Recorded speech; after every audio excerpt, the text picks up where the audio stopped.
Hello दोस्तों, स्वागत है आपका वर्मा ऑनलाइन अकेडमी में। दोस्तों, संपूर्ण झारखंड के इस वीडियो सीरीज में आपका स्वागत करता हूं। दोस्तों, पिछले 2 एपिसोड्स में हमने देखा है झारखंड का एक सामान्य परिचय और साथ ही साथ पिछले एपिसोड में हमने देखा झारखंड का इतिहास का एक परिचय।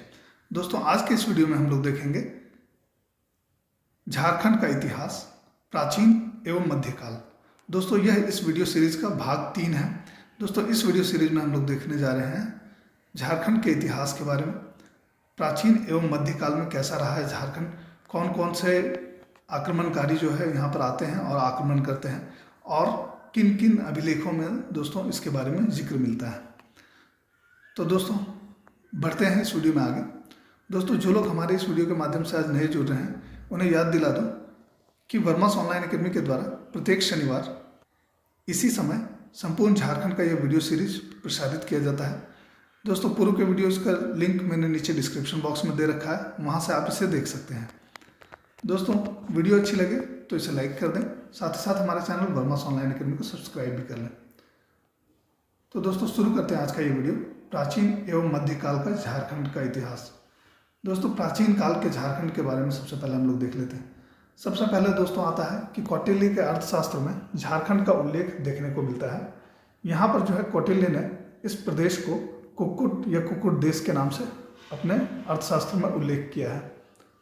उसके बाद दोस्तों, चंद्रगुप्त मौर्य के समय में चंद्रगुप्त मौर्य ने इस क्षेत्र में आत्विक नामक एक पदाधिकारी को यहाँ पर नियुक्त किया था। और दोस्तों, इस पदाधिकारी का काम था इस क्षेत्र के लोगों से सामंजस्य स्थापित करना। और दोस्तों, चंद्रगुप्त के काल में इस क्षेत्र से हाथी जो है वो मंगवाया जाता था और इस हाथी का प्रयोग सेना में किया जाता था। सम्राट अशोक के काल में भी दोस्तों झारखंड का उल्लेख है। सम्राट अशोक के 13वें शिलालेख में आटविक या आठवीं प्रदेश का जिक्र मिलता है। दोस्तों, ये आटविक या आठवीं प्रदेश जो है ये और कुछ नहीं बल्कि झारखंड क्षेत्र के लिए प्रयुक्त हुआ था। चूँकि यहाँ पर चंद्रगुप्त मौर्य के शासनकाल में यहाँ पर आठवीं नामक पदाधिकारी को जो है नियुक्त किया गया था, तो इसीलिए दोस्तों इस क्षेत्र को आटविक या आठवीं प्रदेश के नाम से जिक्र किया गया मिलता है। दोस्तों, झारखंड में बौद्ध धर्म के प्रचार प्रसार हेतु सम्राट अशोक ने रक्षित नामक एक पदाधिकारी को इस क्षेत्र में भेजा था। इसका कार्य था दोस्तों कि झारखंड के क्षेत्र में बौद्ध धर्म का प्रचार प्रसार करना। दोस्तों, ये अधिकारी जो है ये थे रक्षित, इनका नाम रक्षित था। और दोस्तों, इसे सम्राट अशोक ने झारखंड में भेजा था। ये सारे पॉइंट्स दोस्तों बहुत ही इम्पॉर्टेंट हैं झारखंड के इतिहास के दृष्टिकोण से। कई परीक्षाओं में दोस्तों इससे जुड़े हुए क्वेश्चंस जो है वो पूछे जा चुके हैं। तो दोस्तों, इस वीडियो में हम आपके लिए उन महत्वपूर्ण पॉइंट्स को लेकर आए हैं जिस पर आधारित क्वेश्चन जो है जेएसएससी और जेपीएससी की परीक्षाओं में पूछे जाते हैं। तो दोस्तों, यहाँ पर हम लोग देख लिए हैं, अब तक हम लोग देखे हैं कि कौटिल्य के अर्थशास्त्र में इसका जिक्र मिलता है। चंद्रगुप्त मौर्य के बारे में इसका जिक्र मिलता है कि चंद्रगुप्त मौर्य ने आटविक नामक पदाधिकारी को नियुक्त किया। सम्राट अशोक के काल में इसका जिक्र मिलता है। 13वें शिलालेख में इसका जिक्र है।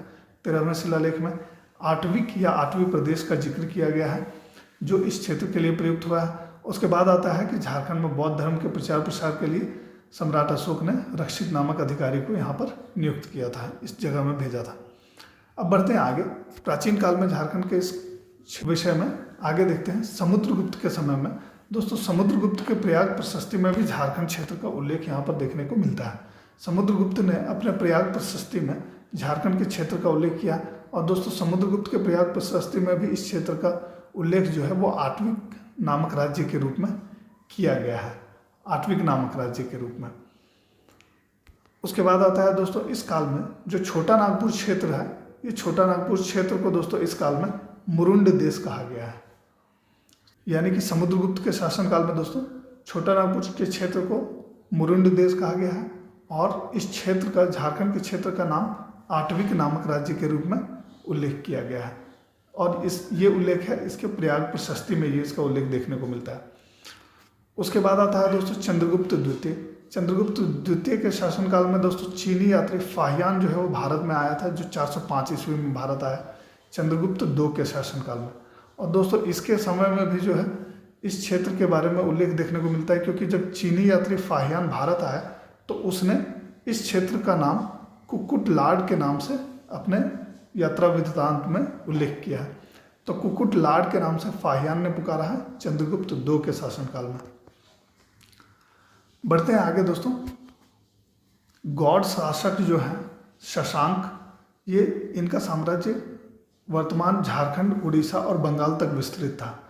दोस्तों इस क्षेत्र में एक प्रसिद्ध शासक रहे हैं जो गौड़ शासक थे और इनका नाम था शशांक। और दोस्तों इनका साम्राज्य जो है ये झारखंड, उड़ीसा और पश्चिम बंगाल तक विस्तृत था। और दोस्तों ये जो है शैव धर्म के अनुयायी थे।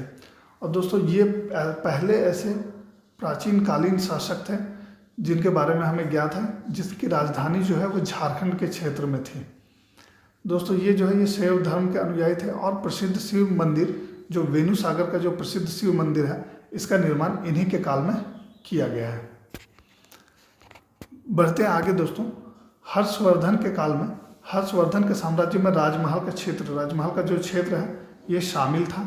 इसके बारे में जिक्र यहाँ पर देखने को मिलता है, क्योंकि इस समय ह्वेनसांग जो है इसी के शासनकाल में भारत आया था और हर्षवर्धन से इसी क्षेत्र में मिला था। ह्वेनसांग जो है ये वो जब भारत आता है तो हर्षवर्धन से राजमहल के क्षेत्र में ही मिलता है। और ह्वेनसांग ने इस क्षेत्र को क्या कहा है, ह्वेनसांग ने अपनी यात्रा वृत्तांत में इस बात का जिक्र किया है और राजमहल के क्षेत्र को ह्वेनसांग ने किलोना सुकालाना इस नाम से पुकारा है, जिसे कर्ण सुवर्ण भी कहते हैं, कर्ण सुवर्ण या किलोना सुकालाना नाम से पुकारा है। उसके बाद आता है दोस्तों 13वीं सदी में उड़ीसा के एक राजा आते हैं। वो 13वीं सदी में उड़ीसा के राजा जय सिंह जो है उन्होंने खुद को झारखंड का शासक घोषित कर दिया है। तो दोस्तों प्राचीन काल में किस तरह से सब कुछ बदला है वो एक बार फिर से हम लोग देख लेते हैं। सबसे पहले जो है यहाँ पर चंद्रगुप्त मौर्य के शासनकाल में कौटिल्य के अर्थशास्त्र में आपको इसका उल्लेख देखने को मिलता है। उसके बाद फिर जो है चंद्रगुप्त मौर्य के शासनकाल में इसके बारे में जिक्र देखने को मिलता है, जब उन्होंने आत्विक नामक पदाधिकारी को नियुक्त किया। उसके बाद सम्राट अशोक के शासनकाल में हम लोग इसके बारे में देखते हैं कि सम्राट अशोक ने इस क्षेत्र में रक्षित नामक पदाधिकारी को भेजा था और दोस्तों उन्हें भेजा गया था इस क्षेत्र में बौद्ध धर्म के प्रचार प्रसार के लिए। उसके बाद दोस्तों समुद्रगुप्त के प्रयाग प्रशस्ति में इस क्षेत्र का उल्लेख मिलता है आत्विक नामक राज्य के रूप में। उसके बाद दोस्तों चंद्रगुप्त द्वितीय के शासनकाल में मिलता है यहाँ इस क्षेत्र का उल्लेख देखने को। और उसके बाद दोस्तों हम लोग देखेंगे कि शशांक जो गौड़ शासक थे बंगाल के, दोस्तों उसके काल में जो है झारखंड, बंगाल और उड़ीसा ये तीन क्षेत्र जो वर्तमान के ये तीन क्षेत्र हैं ये सभी उनके साम्राज्य के हिस्से थे। तो इसके बारे में हम लोग जान लिए। उसके बाद दोस्तों हर्षवर्धन के साम्राज्य में जो है राजमहल का क्षेत्र शामिल है, ये चीज़ हम लोग देख लिए हैं। और इस समय जो है चीनी यात्री ह्वेनसांग जो है ये भारत आता है और दोस्तों इस समय जो है जो ह्वेनसांग है वो राजमहल के क्षेत्र में हर्षवर्धन से मिलता है। और दोस्तों ह्वेनसांग ने किलोना सुकालाना या कर्ण सुवर्ण के नाम से इस क्षेत्र को अपनी यात्रा वृत्तांत में जिक्र किया। फिर उसके बाद 13वीं सदी में दोस्तों उड़ीसा के जो एक शासक हैं राजा जय सिंह जो है उन्होंने खुद को इस क्षेत्र का शासक घोषित कर दिया। तो दोस्तों ये था प्राचीन काल में झारखंड के कुछ महत्वपूर्ण बिंदु जिसके बारे में अभी हम लोग जिक्र किए। अब आता है दोस्तों मध्यकाल में झारखंड। अब मध्यकाल में झारखंड में हम लोग देखेंगे दोस्तों कि किस तरह से विभिन्न आक्रमणकारी यहाँ पर आएंगे और उसका क्या प्रभाव पड़ेगा, इन सभी चीज़ों के बारे में देखेंगे। तो दोस्तों यहाँ पर जो है सबसे पहले हम लोग देखते हैं कि 1206 ईस्वी में दोस्तों बख्तियार खिलजी जो है वो झारखंड होते हुए बंगाल पर आक्रमण किया। बख्तियार खिलजी ने 1206 ईस्वी में झारखंड होते हुए बंगाल पर आक्रमण किया। और इस समय जो है बंगाल के शासक कौन थे, तो लक्ष्मण सेन थे जिन पर वो आक्रमण किए और ये सेन वंश के शासक थे। उसके बाद आ जाता है दोस्तों अलाउद्दीन खिलजी के बारे में। 1310 ईस्वी में अलाउद्दीन खिलजी ने अपने एक सेनापति छज्जू मलिक को नागवंशी राज्य पर आक्रमण के लिए भेजा, विजय प्राप्ति के लिए भेजा। और छज्जू मलिक क्या करता है दोस्तों, वो नागवंशी शासक को कर देने के लिए विवश कर देता है। छज्जू मलिक जो है दोस्तों वो अलाउद्दीन खिलजी का सेनापति है छज्जू मलिक, और वो यहाँ पर आता है, आक्रमण करता है नागवंशी राज्य पर और फिर नागवंशी शासक को कर देने के लिए विवश कर देता है। उसके बाद आता है दोस्तों कि नागवंशी शासक वेणुकर्ण जो है दोस्तों वो अलाउद्दीन खिलजी की अधीनता स्वीकार कर लेते हैं।